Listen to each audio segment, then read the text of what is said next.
It was a non-refundable American Airlines plane ticket. And I told myself, I'm not getting on the plane if I do not have 30 appointments booked Thursday.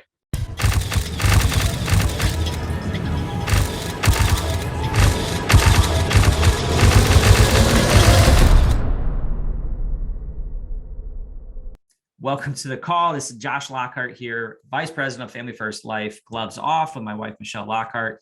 And today we have on a good friend of mine, Daniel Abbott, who consistently helps 20 to 30 families a month, has really found a niche and has begun to master telesales. But just past weekend, went and did a travel trip, and we're gonna have him on talking about that, talking about the breakdown, talking about how many appointments he ran, kind of his results, and any advice that, now that he's done this and had success, because he has, what other people should look at when they're trying to put one together. So you there, Daniel? I'm here, Josh. Thanks awesome, man. Cool. Hey, this is going to work out great. So if you could just kind of really quick, catch up to speed on, you got started, and I know you were running in-home, then you kind of found your way to telesales, and just, if you would talk about that transition before we get into the travel trip thing. Yeah, absolutely. So came over in early July to FFL. And I think one of my first questions for you when we were talking about this, I asked Josh, I was like, can this be done over the phone or Zoom? He was like, nope. I was like, okay. So that was kind of the answer to that. And then I was like, all right, I'm going to do the in-home. So I ran the in-home for a few months, and I just kind of started seeing FFL. We started really talking about telesales, virtual sales, had a few people coming on doing Zoom appointments, and just really started listening to all the training and taking it all in and just finding my own little script of what I liked. And that was probably my biggest thing, even struggling on the phone, setting appointments. So that was kind of my biggest apprehension of going straight telesales, was because I really wasn't that good on the phone at booking appointments to get in the home. So I was like, if I'm not good at booking appointments, how the heck am I going to be good at selling somebody over the phone, right? Closing the deal. But I just kept learning. And for, I think it was about 3 weeks, I struggled. And I think that's probably the biggest thing for anybody that hasn't done telesales yet. There is a learning gap. It's big, because it's literally you're one word, one sentence away from somebody hanging up on you. If you don't answer a question, and I mean, I don't want to make it sound like so intimidating, but it really is. I mean, all somebody has to do is hit in on their phone and it's over, right? So it is a little bit of a learning process of learning how to answer things, being very short. That was one thing I had to learn. I like to explain things in great detail. And when you're in the home, you can do that because that person's not going to throw you out of the house. But when you're on the phone, attention spans are seconds. So it's like when somebody asks you, what's the difference between whole life and term? You better be able to have like a 1-sentence answer. It can't be like, spending 15 minutes explaining to somebody the difference of term and whole life, right? It has to be very, very short and to the point. But after about 3 weeks, I kind of just started, I think my first one, to let everybody know, my first telesale that I got somebody all the way to the end. They gave me everything. I asked for banking, and she literally lit me up. I mean, went crazy on me and hung up the phone. Was like, I'm never doing that. And I was like, okay, well, we're learning. And then I think it was the same day, I had like 3 calls later, had a guy walk through the entire process. And my first telesale was like a $300 and something a month sale. And so it was weird. I was like, how did I go from, a lady hung up on me, and now, just a few calls later, this person's completely okay with it. So it was definitely a learning experience. Now it's just, it's all about making the dials. I mean, that's all it is. It's making the calls, because you're going to make enough calls, you're going to sell somebody over the phone, period. So I think that first telesale where the person yelled at you for asking for their banking, I think I might have called them last week. That same thing happened to me. It was Michelle got to witness that. That was something else. But so, my general advice to anybody, especially if they don't have a strong sales background, especially if they don't have an insurance background, because it's not even so much the products, it's the underwriting, right? Which company should you write? And it's to me, it's kind of tough to like hang up the phone while on a telesale to call somebody or figure out what to write. So my general advice, and I'm asking if you kind of agree with this, and this, again, general advice is to run some in-home to get started, get your feet wet, so you kind of know how the e-app goes. You kind of, you're just a little bit comfortable with it, and then you kind of have a smoother transition over to telesales. I mean, would you agree with that? Yeah, absolutely. I think getting your I'll say teeth knocked in a little bit in home is a little bit, even though you're driving out to somebody's house, you get no-showed sometimes, and you get all the way to the end of the e-app, and you'll be sitting in their living room and they won't give you their banking when you're sitting there talking to them in person. Getting all that kind of frustration out in the in-home, I think is a lot better because it curbs your learning skills of what you just talked about, is knowing what e-app to go through. And that's something that, again, I talked about attention span. If you don't know how to get through an e-app fairly quickly on the phone, you're going to lose somebody, because it has to be, for me, I listen to a lot of people. There's a lot of great resources where you can listen to people actually doing live dials with FFL, but I don't put people on hold. I never tell somebody, hang on while I look up quotes. I don't like dead air. That's just what I don't like dead air on the phone. I want to be either asking them questions about their family, talking about their beneficiary, whoever it is, just having a conversation. Even when I'm waiting on something on the e-app, I'm filling it with asking them some personal questions, getting that person to talk and tell me more about their family. That's awesome. No, absolutely. Absolutely. So, so you kind of went to the telesales route, and, let's flare it up a little bit. I mean, you had some, when you first started doing that, I mean, it wasn't like overnight success or anything like that. I mean, you were doing well, but you had some pretty big weeks and months where you're helping. I don't remember the numbers. What was it, like 20, 30 families in a week, something like that? Yeah, first week of December I think it was 22,000 AP over the phone. Yeah, one house, one family, one one client. So yeah. So real quick, I mean, because I've had those situations too, and people go, wow, well, you must really, know something special, or it's a special lead or something like that. But I mean, we talked about it. I mean, that was something that they kind of just, this is what I'm looking for, right? Yeah, it was actually the daughter calling for the mother, and the mother had a mortgage.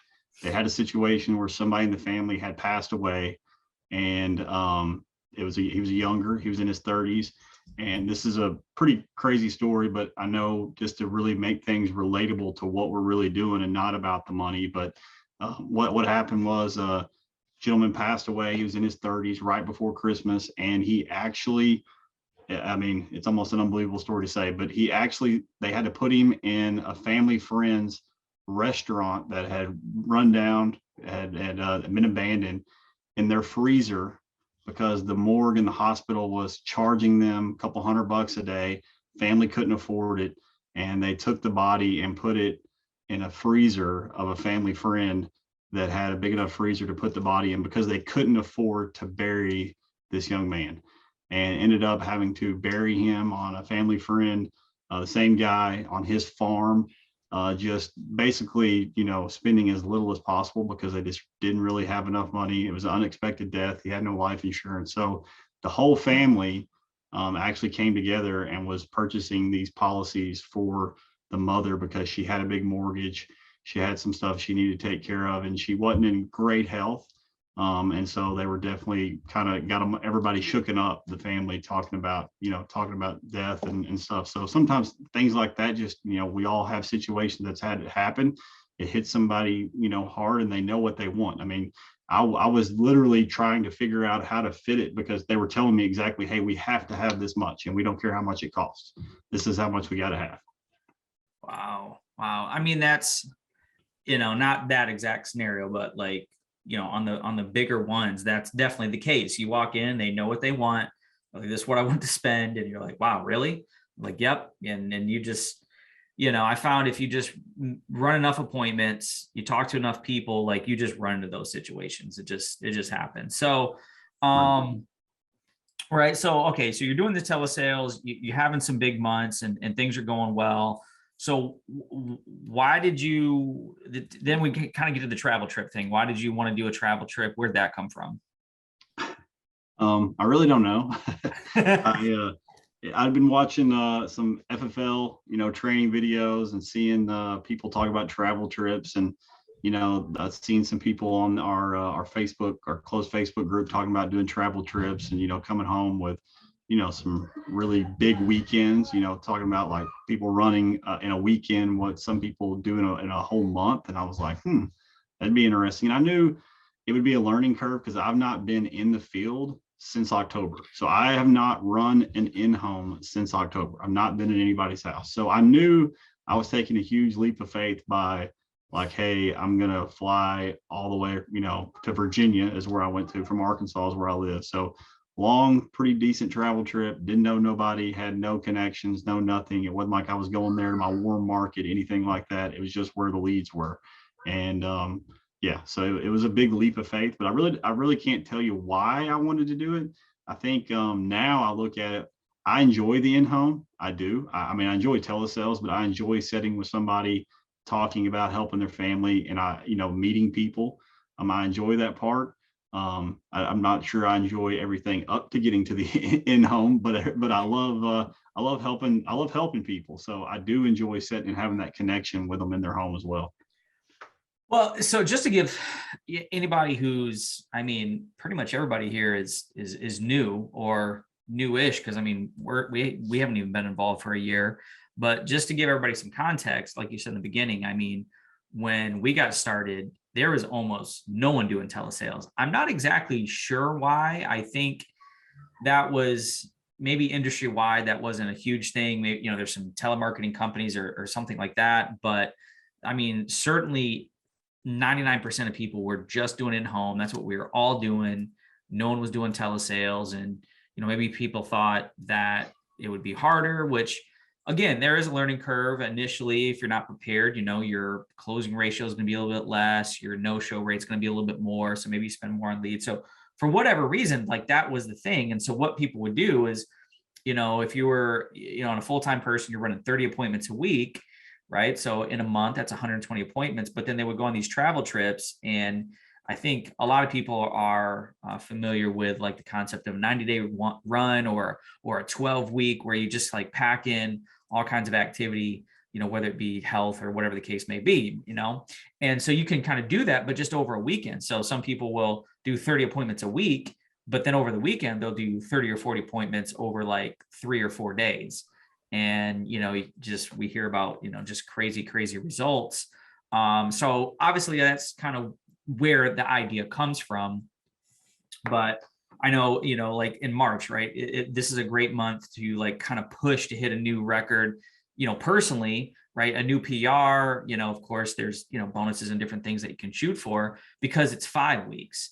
But then if you run, let's say maybe not even necessarily a travel weekend, but we'll call it a power weekend where maybe you work a Sunday and do extra appointments. I mean, if you do that a couple times a month, like you get an additional week, And so I think that was probably the idea of it. But if you wouldn't mind, and we talked about it a little bit, like I know you had some goals and some thought, like, hey, if I do this, I can hit these numbers, that type of thing. Yeah. So I set over, I think it's 34, 35 appointments for the travel trip, which was crazy. And I just let everybody know, flew out on a Thursday, ran appointments Friday, Saturday, Sunday. I actually left out Monday evening, so I ran about a half a day's worth of appointments on Monday.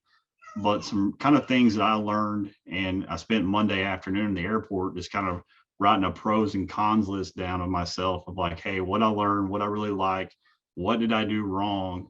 And if there's something that was in the cons list, like, was it something because what I did, is it something I could change, or was it just a con period of the whole travel trip? Because I mean, there are cons of like, it's expensive, right? I mean, for me, it was an airline ticket, it was a hotel, it was a rental car. Like there was way more expenses than maybe, doing a travel trip, a few hours away from your house where you have to just go spend a weekend in a hotel. So there's cheaper ways to do it than I did it. I mean, I went, head first in the deep end, but that was some things that I wrote down on the cons list that I could have changed. But the pros is what you just talked about. It was the focus that I had on the phones that I can say that I probably have not had since I've been doing telesales. I'll be completely honest and transparent with everybody. It is easy, especially in my house, to get distracted. right? I mean, I have 2 kids. Both of our kids go to school, young kids, 3 and 5 years old. So Monday and Wednesday, they're both at school from 8 to about 2:30, 3 o'clock. But the other day is my 3-year-old, who is, the one that's banging on the door half the time, screaming, everything else, the crazy one. She's running around here, most of the time when I'm running telesales, and that can just be distracting. And it's just so easy to get up from your desk, turn around and just go to eat lunch in the kitchen. You come back around and it's been an hour, hour and a half when you meant for it to be a 10, 15-minute deal, or you get sidetracked by, somebody else calling you. And if you were out in somebody's home, you would ignore that phone call, but because you're sitting at your desk, you'll pick it up and answer it. Right. So there's just little things that can easily distract you. When I was, getting ready for this travel trip, I wasn't going to get on the plane. I'd already bought the plane ticket. I was like, I'll wait. I'd rather spend the money and waste it on a plane ticket rather than waste money on a hotel, waste money on everything else. I'll just eat it if I don't have 30 appointments. So I was just locked in on the phones. I started dialing Monday evening, booking appointments. So I booked way early. So that was one of my cons. I booked, I think, too early, but it was also because I was scared to death that I wasn't going to have enough appointments to run and go on the trip. So I started a little early, but Brandon Kitchens talked about on the call last Thursday, the triple tie down. And that was something that I can say that was probably my biggest thing that I learned, is tying the appointment down. It was just something that I hadn't been doing on the phone, because in telesales, I don't have to tie somebody down, right? I just ask, do you have 15 minutes? And that's it, right? There's no tying anybody down to anything. Where when you're booking an appointment, you've got to tie it down. You got to make sure they're going to be home. They're going to write it down, all that stuff. I just wasn't going through all that. And I had a bunch of no-shows. Luckily, I had mailers, so I was able to run a bunch of door knocks and everything else. So it worked out okay. But, that was definitely one thing that I learned, is tying the appointment down when you're doing the in-home. Wow, that's good. That's good. That's funny you say that. Just today, I had a guy on the phone that we were setting up a telesale for later in the day, which was this afternoon. And he said, "Oh, 3:45 should be good." I said, "Well, should be," and because that training was kind of fresh in my mind. So, I really spent a lot of time right there in the call going, "Hey, like, if we're going to set the appointment, I mean, are you not going to," because he said, "Oh, I'll be driving." I said, no, you can't be in the car. You have to have something to write with, be at, that. And long story short, he showed up and we made a sale and got what he wanted. So that was great. So yeah. So focus. Yeah. I mean, for anybody who, maybe is struggling a little bit to find their rhythm, maybe you're not getting enough appointments, it could be a lot of reasons, but maybe a big reason of that is just having focused effort. So maybe, getting outside of your backyard is a good way to do that. So let's just go through your pros and cons list a little bit. So pros, we got focus, number one. What else you got for us? For me, also, it was just the part of really, I booked appointments every hour on the hour, because I knew, and I talked to Jamie Trio about this, and he was like, book them every hour. You're going to have no shows. You're going to have, short appointments. And I did. 2 of the families I wrote up, I was in and out of their house in less than 30 minutes. It was just a simple kind of final expense appointment. So I didn't have to spend a whole lot of time figuring out what they needed. It was pretty much cut and dry. So I was able to get in and get out in 30 minutes. And I can relate that to telesales, because most of my telesales appointments are less than 30 minutes. So to get in the in-home, I ran the in-home appointment just like I did a telesale appointment. I wasn't going through a whole lot of bells and whistles with most people. I was just really getting through it, because on the phone, again, you got to be quick. You can't keep somebody on the phone an hour trying to do a telesale appointment. You're going to lose them. So as quick as possible. So when I was doing the in-home, that was one thing I learned. Booking every hour on the hour. I love that. The thought of being away from home and knowing that I had a goal I had to hit, right? Because I had money that I had spent on leads, had money that I'd spent on a flight, on a rental car, everything else. There was a lot of times when I knew I wasn't going to go back home and hang out with the family at the end of the evening. I was going back to a hotel and, pretty much going to sleep and getting up the next morning to do it again. So when I was sitting with an appointment with somebody, and, you get somebody who, they're kind of hum-hawing around, right? They want to think about it, right? They just give you a bunch of, it was like, there was a couple of people I looked at and I'm like, listen, I'm only here right now. Either we're going to do this now or not. And it was just, and I would never, and some of y'all know me, I'm not a big, like, straightforward, pushy person, especially when it comes to a sales process or anything like that. That's just not my personality. But I knew I wasn't coming back. I wasn't getting back on a flight and flying, 6 hours back over there and going to sit in this person's house. So it's either right now or you're not getting this, because I know you're probably not going to let somebody back in your house. And that was kind of the mentality I have with a lot of people, is if you're letting me in the house and you're not going to get something, you're probably not ever going to let anybody else back in the house, because they're going to go, oh, I've already got that taken care of. I've already seen all the options or whatever. That's what they're going to tell people. So I just had in my head, like, if I don't help this family, nobody's going to. So I push way harder than I would in the in-home than I normally would if I was working in my backyard in an appointment. Wow, that's good. No, I heard Sean Mike, he said, you got to treat everybody like they're going to die at midnight.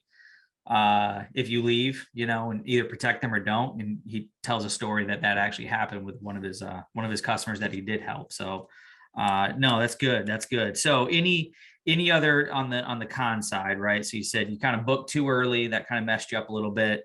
Didn't do the triple tie down. Any others? For me, it was like the expenses. I mean, I did spend a lot, so that was something I looked at.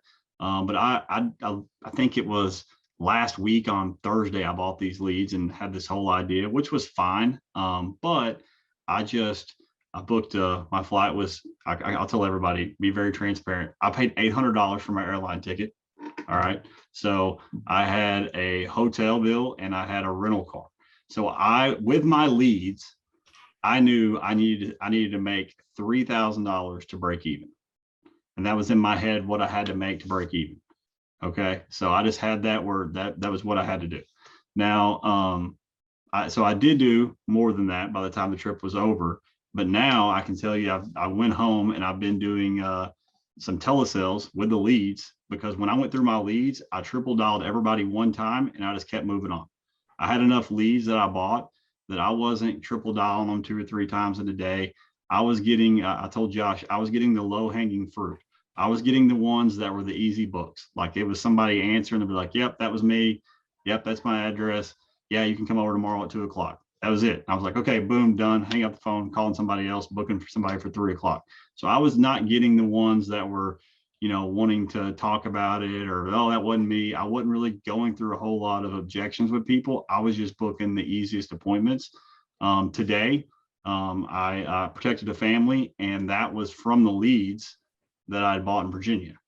So I'm still covering my lead costs. So now I kind of looked at it. I told Josh this, I'm not even counting my lead cost for my travel trip, because I know with that amount of leads, me doing telesales, I'm going to make way more than my lead cost just doing telesales. So I just counted what it took me to get there. So I definitely, went over. Now, did I do what I wanted to do? Absolutely not. But again, I've not been in an in-home in October. So I gave myself a little bit of, like, some leniency of, like, okay, Daniel, you didn't hit what you wanted to, but you got to remember there was a few times where it felt kind of awkward driving around in my car, knocking on somebody's door, I'll have to say. So, so, well, so what, one thing that you said, so, and this applies to whether you're doing telesales or travel trips or in homes or whatever, but I mean, you bought more leads than probably what you needed. And before, when we weren't doing telesales, right, that, you would just kind of, that would have been that. Maybe you would have gave to somebody. I don't know what you would have done of them, but I mean, you certainly could have spent, let's say, 3/4 or half the amount, but I don't know. You tell me. You probably wouldn't have ended up with as many of appointments, and at least, so, you made profit, right? You came home, you made profit, covered all your costs, all's well. You had a great weekend, really. Where maybe, tell me what you think, had you bought half the amount of leads, I don't know, maybe wouldn't have enough appointments to get on the plane in the first place. What do you think? Probably not. I would say there was 150 leads. I will say I didn't even call. I didn't even get to before the travel trip. So I did buy enough. And I'll let everybody know, about 1 month, and I bought final expense mailers out of the CRM 1 month. And I watched a video of somebody talking about a travel trip, and they said of course, mortgage if you can get them, but they're very hard to find in the CRM. But the final expense mailers are great door knocks because they're older people, they're home throughout the day. So we all know those daytime or those I think from like 10 to 2 was my worst. And it was funny. I went back and looked from like 10 to 2, or actually 10 to 3 was my like no show time. So I got no show during that time every day, like the most. Now there was a few appointments that I did set on, but most of them were no show during that block of time. So luckily I had some final expense mailers, and most of these people are retired. They're at home during the day. So I was able to do a whole lot of door knocks and at least see somebody, right? At least, get an answer of whether this person got the information or not. So that's the reason why I ended up going where I went, was because they had a bunch of final expense mailers available. That's good. The first final expense mailer I ever got, it was a 1-month-old, didn't have a phone number. So I printed it off, it was handwritten. I showed up at her house. I said, hey, you filled this out. And, she invited me in. We got it done, got it protected. So, all right. So you did it. It's done. You gave us some great advice. I mean, what's your plan? What's your strategy? Maybe you could share a little bit about your lead strategy. Are you going to do some more travel trips? And if so, like, why? Yes, definitely going to do more. Plan is right now to do at least one a month. Actually, we'll probably do another one before March is over somewhere warm. So maybe Florida, somewhere I can go and actually enjoy the weather a little bit. We're about to get some more snow this weekend, I think, where we are. So go somewhere that I don't have to worry about snow or ice or anything like that. But yeah, I enjoy it. And I think, to me, probably the biggest reason that I really looked at doing this is bringing on a lot of new agents on the team. And I wanted to stay relevant in the in-home with having conversations with those new agents, not just trying to teach them what I'm doing, which is just telesales. Because yes, I firmly believe, and this is just my belief, watching a bunch of videos on financial services industry, everything else, I think I do believe over the next couple of years, we're going to see even more of a transition to telesales, virtual sales, more than the in-home. But I think there's always going to be a place for the in-home. And there's some people that just really thrive in the home and that are not going to do good on the phone. And, there's going to be people that the reason, and kind of go back a little bit too, on the reason why I went to this travel trip, I bought 20 final expense mailers. The first 3 I called were all like, yep, I want the coverage, but I will not give you any of my information over the phone. Somebody's going to have to come to my house and get it. And I was like, this is a sign from somebody above saying, hey, Daniel, get your butt out here. There's a bunch of people to help. So I actually did go, and I actually got all 3 families protected that I went there. So I had kind of some in the bag, so to speak, of people that were, ready to see me when I got there. But no, I do love travel trips. I love the in-home. I will say, like I said earlier, I love the in-home. I hate the no-shows, and I know we all do, right? I hate the no-shows. It just like burns me up inside. And that's one reason why I do love telesales, because I get no-showed all the time on telesales. I usually don't book appointments. I'm usually one call closing, but you get somebody who's at work or whatever, and if they no-show me, guess what? I wasted 15 seconds or whatever it was to dial them and they didn't answer, and I go back to dialing new leads. It's not that, like, it doesn't affect me when I'm doing telesales when somebody no-shows me like it does when I'm standing on their front door and I can hear them, trying to be quiet on their couch while I'm standing there knocking on the door. That frustrates me. So that was one reason why I went to telesales, and still happens. So of course it's going to happen, but for me, it's just easier to be like, hey, I don't care, and just keep on dialing phones. Awesome. Yeah. I mean, and I'm probably the opposite. I've mostly done at home, maybe 10% telesales. I've ratcheted that up just a little bit for the same reason, right? I want to be proficient on both sides of the house. I can help anybody. But well, awesome, man. I appreciate you sharing. Any final tips, thoughts, anything? Yeah, I'm gonna put in our WhatsApp. I have 2 little documents that I use. I think I've shared them before, but I have updated them. So I'm actually putting them in there now. One of them is It's a telesale freestyle checklist. So I don't like scripts. I have always been, even in my past practice company, I hated call scripts. I hated any type of script. I don't know, I just never liked them. But I love to kind of get a bunch of different scripts and just kind of make them my own. So I noticed Ryan Reynolds had a freestyle kind of checklist on his website. So I basically took it, kind of made it my own a little bit. And this is what I have. It's actually right here beside my desk. So when I'm doing a telesale appointment, this is kind of the checklist I go through to make sure I'm hitting all my points. So since I don't like, word for word scripts, I like to ad lib a lot.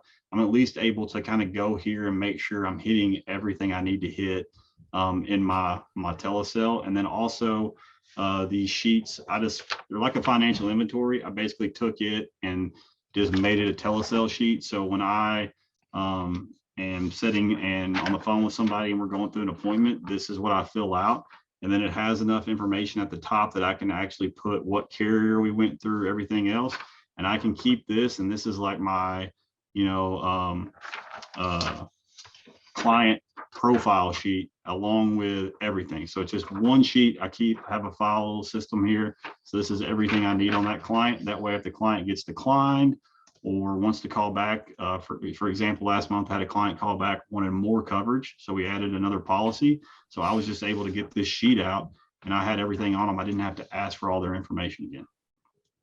That's awesome. That's awesome. So yeah, you got to, I mean, oh my gosh, in this business, you got to be organized. That is not my strong suit. That's why I have a VA. That's why I have Michelle and lots of prayers. But one thing before we wrap it up, I do want to ask. So, it is also easy for people to go, oh, well, telesales is easier, right? And I think there's pros and cons to both. I think, it depends on strategy and kind of all the different things that we talked about. So I do want to make it abundantly clear, right? How many, like, what are the leads that you average do, and then how many calls do you think you make on like, a day that you're really working and making it happen? Dials, not leads, but dials. Yeah. So I love the 1 month. And just my strategy of the 1 month, just to kind of let you know what I look for. I like to look at counties where there are a lot of instant and new and 1 month. And the reason why I like to look there is because that probably means those 1 month have been sitting there in the instant for however long. They fell out and they went to 1 month. So it's basically a new lead that's just 30 days old. So, and I find majority of the people that I call on the 1 month, they've never heard from anybody, right? They've not had anybody call them. So I like the 1 month internet leads. They're $4. So I can get a heck of a whole lot of leads. And out of a normal day, I try to make my goal. I heard Erica talk about $1,000 or 1,000 dials a day for doing telesales. So my goal is 1,000 dials every day. I will tell you I fall short most days, but I kind of keep that out there of, trying to make, I've switched up my strategy a few times. So I put only 50 leads in my phone burner at a time. I was doing 100 and I just felt like I was always trying to play catch up on getting through them all. Because I mean, the goal is if you're having a lot of talks, which is what we all want, then you're not going to be getting through a whole bunch of leads, right? You're gonna actually be talking to a whole lot of people, which is the goal. So you may not be making as many phone calls, which is still not a bad thing. So I like to put 50 leads in phone burner at a time because that really makes me feel like I'm more efficient and I can get through those really quick. And then I can just put another 50 in there in a new batch if I want to. But I try to call every lead, triple dial them 3 times. So calling a lead 9 times. And then after I do that, I put them in turbo text, which I absolutely love turbo text. It's made me a ton since I've been doing it. But so that's my 1 month old internet leads. I love, I try to make $1,000 dials. Doesn't work every day, but I think if you're calling 100 leads a day, you're getting through there, you're going to have some talks. And again, you're going to have people that hang up on you when you ask for social, hang up on you when you ask for banking, don't want to make decisions, whatever, but you just got to keep pushing through it. And if you do want to start doing in telesales, I will tell you, give yourself 2 to 3 weeks. Like, don't even measure anything for 2 to 3 weeks. Don't look at how many talks you're doing, how many people you're closing, because it's all irrelevant, because you're going to get better. You're going to figure out how to word things. You're going to figure out how to ask for things. Like, it's going to come natural, and your tone is going to change. Because when I found out, when I first was doing telesales, I would ask somebody for social, and I could tell in my tone, I was apprehensive the way I was even asking for social. Like, I was like, hey, can I have your social? Like, I was like, very just like not trying to make it awkward. And now I'm just very like, hey, what's your social? Just real quick, real easy. Like, it's not a big deal. Like they're giving me their phone number. So, and when you make it not a big deal on the phone, they don't think it's a big deal. Like banking, all that stuff, when you ask for it very nonchalant and just act like it's what you do, that's what they think. So you kind of put that trust out there, and they're going to trust you just in the way you're asking the questions.